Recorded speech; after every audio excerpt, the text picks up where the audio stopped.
Hello, I'm the country counselor. Thank you for tuning in.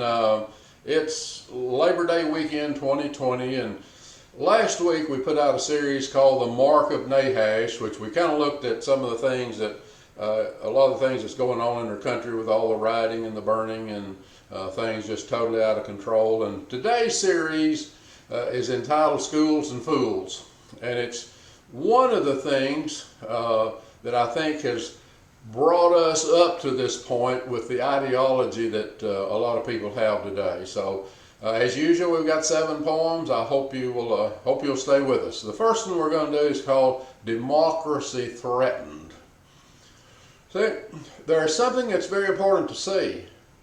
The reason that there's such an attack on our Constitution, it's because our Constitution is based on God's principles. And without God's principles, you have no viable institution. And see, what threatens our democracy is ungodly principles. Because we have moved away from God's truth. And we've allowed ungodly teachers in our schools. And that has severely damaged our youth. I mean, few of our children know God's Word. We've raised a generation of biblical fools. They've been taught anti-God garbage.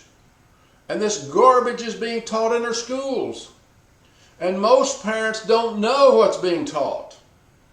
With kids learning from home, some are beginning to see what they have been teaching is now being exposed. And this was an absolute shock to me, that some schools are requiring parents to sign a paper that they will not look at what their kids are learning. I mean, this happened in the state of Tennessee. And this is eye-opening and very, very concerning. Parents, you better stand up for your kids.